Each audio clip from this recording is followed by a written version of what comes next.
Bonjour à tous et bienvenue dans ce nouvel épisode d'Inscotchable, le podcast qui vous rend incollable sur le whisky. Comme une semaine sur deux, c'est Pauline qui vous parle. Je suis ravie de vous retrouver aujourd'hui pour aborder un sujet pratique, un sujet utile, un sujet qui va parler à tous ceux qui ont au moins une bouteille de whisky chez eux, la conservation du whisky. En fait, je suis tombée totalement par hasard sur un article qui évoquait la question, mais j'avoue que pour moi c'était pas tellement un sujet, étant donné que je pensais que le whisky, qui ne vieillit plus une fois qu'il est mis en bouteille, contrairement au vin, il n'y avait pas besoin après d'en prendre vraiment soin. Mais en fait c'est pas si simple. Voici donc un petit récap rapide des meilleurs conseils pour conserver au mieux ce précieux alcool. Déjà, pour toutes les bouteilles de whisky, le mieux est de les stocker à l'abri de la lumière, à température ambiante, donc entre 18 et 20-22 degrés. Souvenez-vous, c'est également la température idéale pour déguster un whisky. Et idéalement, il faudrait les stocker debout, contrairement encore une fois aux bouteilles de vin, et cela pour éviter que l'alcool du whisky ne vienne attaquer le bouchon, qui pourrait laisser un goût de liège pas forcément très agréable en bouche.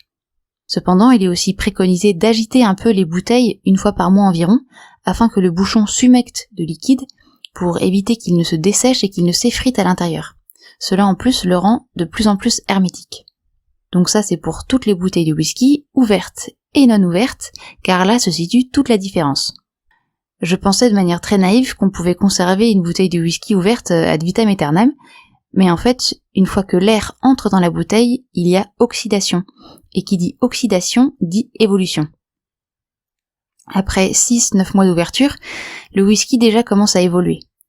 Le goût des whiskies tourbés bougerait d'ailleurs plus vite que les autres, approximativement 1 an après ouverture de la bouteille.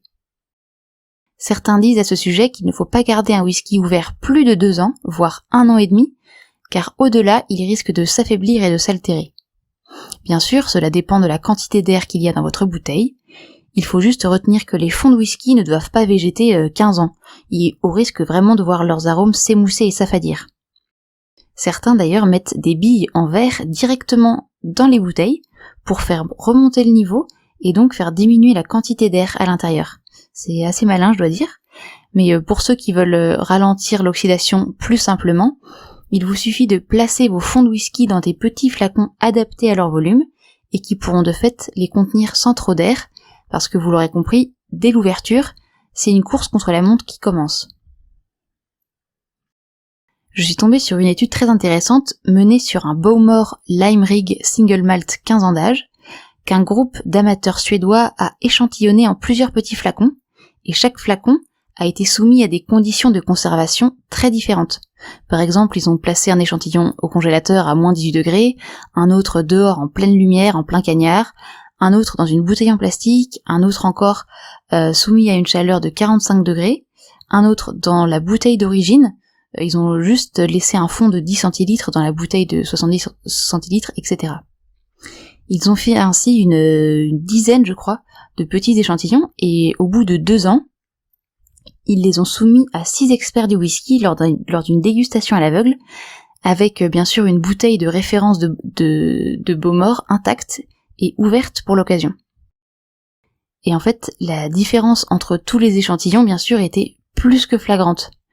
Le whisky stocké à moins 18 degrés était affaibli, mais en fait plutôt bon. Celui stocké à 45 degrés était très adouci, très vieilli. Et quant au whisky conservé dans une bouteille en plastique, il était complètement amer, complètement cassé. Et je parle même pas de celui qui a été stocké à l'extérieur en pleine lumière, il était tout simplement imbuvable. Enfin, l'échantillon conservé dans la bouteille d'origine était aussi affaibli, mais ses défauts étaient relativement mineurs. Le nez était un peu éventé, mais les principales saveurs étaient quand même reconnaissables. Vous l'aurez compris, les conditions de conservation du whisky jouent un vrai rôle dans le maintien de ses arômes. Ainsi, je le répète, n'hésitez surtout pas à transvaser dans de plus petites bouteilles les fonds de vos meilleurs whiskies pour ralentir l'oxydation. Stockez vos bouteilles dans leurs étuis si elles en ont un, ou dans le noir, pour conserver le nez expressif et la bouche intense des parfums de vos whiskies.